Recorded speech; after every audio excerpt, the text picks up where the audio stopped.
आपका एक बार फिर स्वागत है मेरे चैनल सुवर्ण प्रभा पर। आज व्याकरण के इस कड़ी में हम अगला चैप्टर जो कवर करेंगे वो है विशेषण। विशेषण बहुत महत्वपूर्ण चैप्टर है। ये सीटेट, सीजीटेट और टीजीटी, पीजीटी परीक्षाओं के साथ साथ कक्षा 10 की आगामी बोर्ड परीक्षाओं के हिसाब से, कक्षा 12वीं की हिंदी लिटरेचर पढ़ने वाले विद्यार्थियों के हिसाब से बड़ा महत्वपूर्ण है। इसके साथ साथ इस चैप्टर का महत्व उन विद्यार्थियों के लिए भी है जिन्होंने व्याकरण को अभी सिर्फ एक बार सुना है, ठीक से समझा या पढ़ा नहीं है। तो शुरू करते हैं आज का चैप्टर विशेषण। सबसे पहले विशेषण की परिभाषा सामान्य तौर पर विशेषण की परिभाषा दी जाती है। जो शब्द संज्ञा या सर्वनाम की विशेषता बताते हैं विशेषण कहलाते हैं।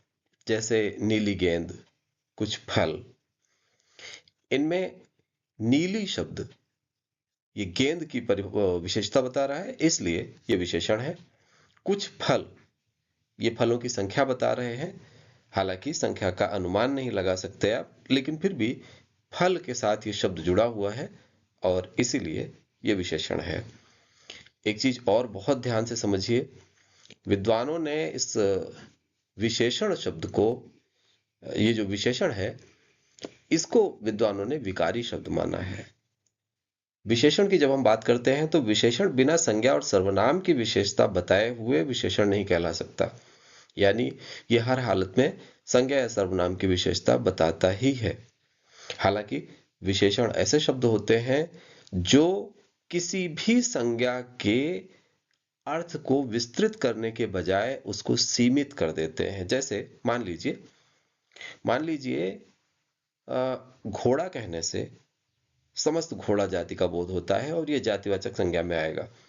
लेकिन अगर हम काला घोड़ा कहते हैं तो काला घोड़ा कहने से सिर्फ काले रंग के घोड़ों का, वो भी किसी एक घोड़े या सिर्फ काले रंग के घोड़ों का बोध होगा। कुछ विद्वान इसी आधार पर इसको संज्ञा का एक भेद मानने की भी वकालत करते रहे हैं, लेकिन ये चर्चा का विषय है और कभी अलग वीडियो में इसकी चर्चा करेंगे। फिलहाल अगर वो विशेषण है तो जिस शब्द की वो विशेषता बताएगा उसे विशेष्य कहेंगे। विशेषण जिस शब्द की विशेषता बताता है उसे विशेष्य कहेंगे। इन उदाहरणों में देखें, जैसे लाल, लाल शब्द है विशेषण और किसकी विशेषता बता रहा है? ये गुलाब की।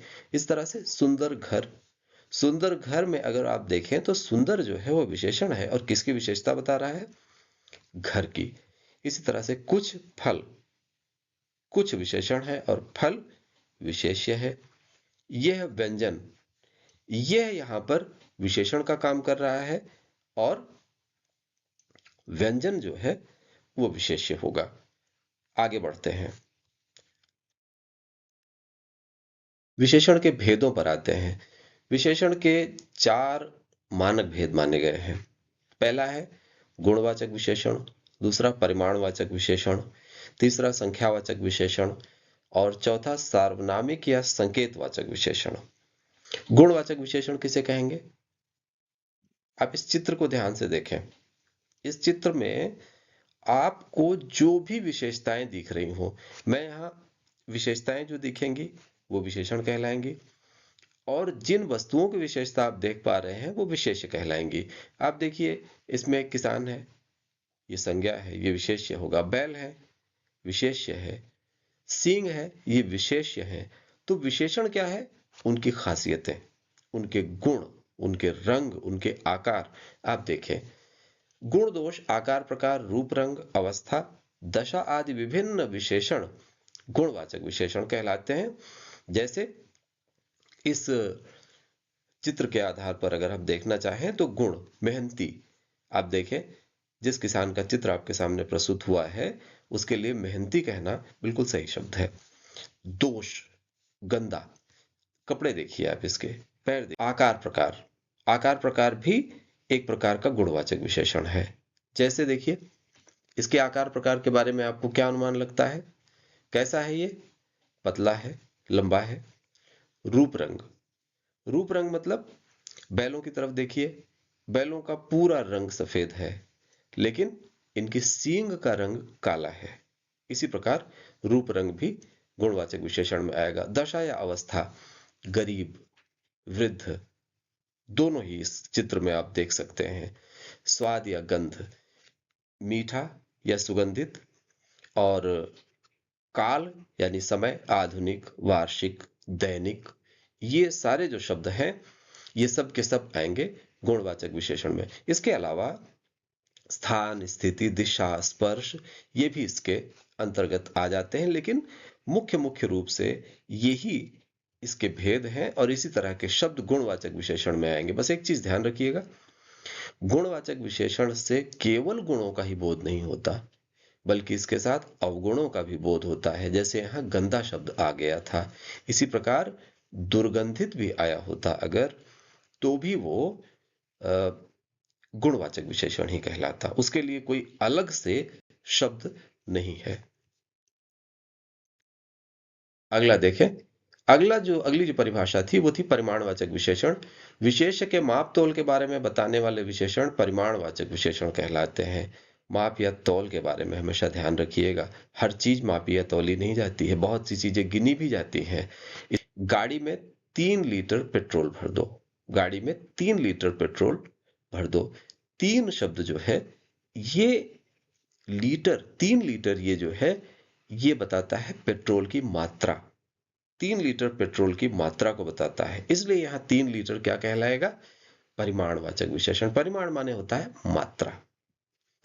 मैंने 10 किलो गेहूं मंगवाया है, 10 किलो, 10 किलो जो है ये गेहूं की मात्रा को बताता है, परिमाण को बताता है। ठीक, तो 10 किलो क्या हो जाएगा? परिमाणवाचक विशेषण हो जाएगा।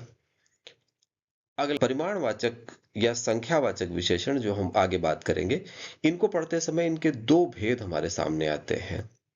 कौन कौन से होते हैं?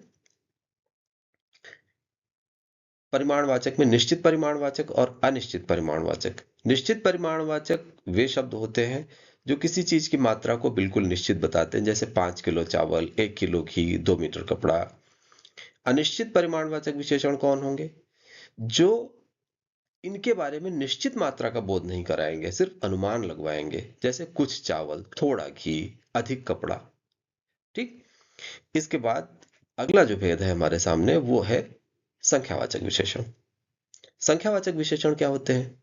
ऐसे विशेषण जो संख्या का बोध कराते हैं उन्हें संख्यावाचक विशेषण कहते हैं। 3 किताबें, 2 आम, 10 गेंदे या 1 कार, इनमें 3, 2, 10 या 1 जो कार के लिए प्रयोग हुआ, ये सारे शब्द हमको क्या दिखा रहे हैं? हमको संख्या बता रहे हैं। परिमाणवाचक विशेषण जो होता है उसमें भी तो संख्याएं आती हैं। संख्यावाचक और परिमाणवाचक में फिर अंतर क्या है? क्या अंतर है देखिए,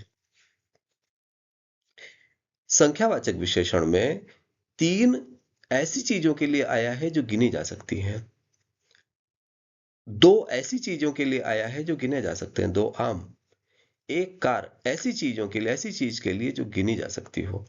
लेकिन 5 लीटर पेट्रोल, 10 किलो गेहूं, 2 लीटर पानी, 4 मीटर कपड़ा, भले ही यहां संख्याओं का प्रयोग हुआ है, लेकिन ये वस्तुएं किसी भी हालत में गिनी नहीं जाती, बल्कि इनको मापा जाता है या तौला जाता है। इसीलिए इनके साथ लगने वाली संख्याएं भी परिमाणवाचक विशेषण का ही भाग होती हैं, क्योंकि अंततः संख्या का बोध नहीं कराती, वो परिमाण का बोध कराती है, मात्रा का बोध कराती हैं।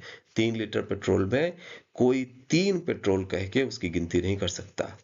संख्यावाचक के भी 2 भेद हो जाएंगे, निश्चित संख्यावाचक, अनिश्चित संख्यावाचक। 1 गाड़ी, 2 स्ट्रॉबेरी, 6 बच्चे, ये निश्चित संख्याएं बताते हैं। गाड़ी 1 है, स्ट्रॉबेरी 2, बच्चे 6, ये निश्चित संख्याएं हैं। अनिश्चित संख्याएं क्या हो सकती हैं? कुछ फल, कुछ गुब्बारे, थोड़े अंडे, बहुत से बच्चे, ये अनिश्चित संख्याएं बताते हैं। थोड़े से पता नहीं चलता, थोड़े में 4 भी हो सकते हैं, थोड़े में 500 भी हो सकते हैं। अब सार्वनामिक विशेषण, आखिरी जो भेद है वो है सार्वनामिक विशेषण। जो सर्वनाम विशेषण के रूप में प्रयुक्त हो जाते हैं उन्हें सार्वनामिक विशेषण कहते हैं। जैसे यह गमला, वो तोता, यह बर्तन, इस लड़के ने। देखिए, यह किताब बहुत रोचक है। यहाँ किताब की विशेषता बता रहा है। यह है, यहाँ किताब की विशेषता बता रहा है। यह शब्द यहाँ किसकी विशेषता बता रहा है? किताब की। यह यहाँ पर क्या कहलाएगा? सार्वनामिक विशेषण। उन लोगों का व्यवहार अच्छा है। उन यहाँ लोगों की पहचान करा रहा है, लोगों की विशेषता बता रहा है, इसलिए यहाँ पर जो सार्वनामिक विशेषण होगा वो होगा उन।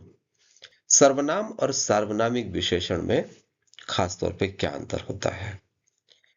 जब किसी शब्द का प्रयोग संज्ञा के स्थान पर होता है तो वो सर्वनाम कहा जाएगा, लेकिन जब शब्द का प्रयोग संज्ञा के साथ होगा तो वो सार्वनामिक विशेषण कहा जाएगा। जैसे लड़का खेल रहा है, ये संज्ञा है। अंडरलाइन देखिए किसको किया गया है? लड़का को। तो लड़का यहाँ क्या है? लड़का यहाँ क्या है? संज्ञा है। वो खेल रहा है। हालांकि ये सर्वनाम है, यहाँ पे लड़के की जगह पर इस शब्द को हमने रख दिया है, तो लड़के को ये रिप्लेस कर रहा है, इसलिए क्या कहलाएगा? सर्वनाम कहलाएगा। वो लड़का खेल रहा है, वो लड़का खेल रहा है, ये सार्वनामिक विशेषण कहलाएगा, क्योंकि ये लड़का शब्द की तरफ इशारा कर रहा है, संकेत कर रहा है, उसकी विशेषता बता रहा है। आगे अगर आपको ये कंफ्यूजन हो रहा हो कि सार्वनामिक विशेषण या साधारण सर्वनाम, इनमें अंतर कैसे करें, तो याद रखें, सर्वनाम के स्थान पर विशेषण शब्द रख दीजिए ऐसे वाक्यों में। आप देखेंगे कि विशेषण शब्द रख देने पर भी वाक्य सार्थक बना रहता है। इसकी बहुत गहरी पहचान है, ये पक्की पहचान है। जैसे मेरा घर बहुत अच्छा है। मेरा शब्द को आप रिप्लेस कर दीजिए, इसकी जगह रख दीजिए छोटा, इसकी जगह रख दीजिए प्यारा, इसकी जगह रख दीजिए बड़ा, कोई भी विशेषण रख दीजिए, ये वाक्य अपना अर्थ नहीं खोएगा। हालांकि सेम अर्थ नहीं आएगा, लेकिन वाक्य अपना अर्थ नहीं खोएगा। याद रखिएगा, ये बहुत कठिन समय में ये फॉर्मूला आपके काम आएगा। एक और चीज जो बहुत सी नोट्स और किताबों से गायब मिला मुझे, वो है प्रविशेषण। विशेषण की भी विशेषता बताने वाले शब्द को विशेषण कहते हैं, प्रविशेषण कहते हैं। इसे कामता प्रसाद गुरु ने, हिंदी के बहुत बड़े व्याकरणाचार्य हैं, उन्होंने इसको अंतर विशेषण की संज्ञा दी है। मुख्य कार्य क्या होता है? विशेषण के गुणों में वृद्धि करना। जैसे सुंदर की जगह पर कह दिया जाएगा बहुत सुंदर। और आता कैसे है ये? विशेषण से ठीक पहले, बहुत सुंदर, ज्यादा नीला, कम पीला, ये सारे के सारे क्या हो जाएंगे? ये प्रविशेषण कहलाएंगे। गीता अति मेहनती है। अति, ये यहां देखें, अति, ये अति जो है ये मेहनती की मात्रा दिखा रही है। अति शब्द मेहनती शब्द की मात्रा को बता रहा है। वह बेहद चालाक है। चालाक शब्द विशेषण है, इसकी विशेषता बता रहा है कौन सा शब्द? बेहद। बेहद ने चालाक की गहराई, चालाक कितना है वो बता दिया। वास्तव में विशेषण की मात्रा या तीव्रता बताते हैं ये शब्द। हमेशा देखिएगा, इनकी जो लिस्ट आमतौर पर हम देखने को पाते हैं वो है बहुत, कम, अत्यंत, बेहद। जल्दी से एक बार इसको रिकॉल करते हैं और आज का वीडियो खत्म करते हैं इसी के साथ। रंग, आकार और प्रकार जो गुणवाचक विशेषण होते हैं, जैसे गोल आलू, लाल शिमला मिर्च, काली मिर्च, लंबा बैंगन। इसी तरह से संख्या यानी संख्यावाचक विशेषण, जैसे एक पैकेट मैक्रोनी, 2 गाजर, 1 शिमला मिर्च, 1 अनार, कुछ चेरी। याद रखिएगा, कुछ अनिश्चित संख्यावाचक। फिर परिमाणवाचक विशेषणों की बात आ गई। 1 पाव दही, 1 पाव कॉर्न, 200 ग्राम पनीर, थोड़ा नमक, थोड़ा धनिया। आपको मैं बता चुका हूं कि संख्याएं आने के बावजूद भी ये क्यों परिमाणवाचक विशेषण कहलाएंगे। विशेषण को इस वीडियो को एक बार फिर से ध्यान से देख लीजिए। और सार्वनामिक विशेषण, यह व्यंजन फायदेमंद है। यह शब्द व्यंजन की विशेषता यहाँ बता रहा है, सार्वनामिक विशेषण है ये। यह सलाद उस थाली में डालकर उन लोगों को दे दो। उस थाली, यह सलाद, ये दोनों ही प्रयोग किसकी तरफ इशारा करते हैं? सार्वनामिक विशेषण की तरफ।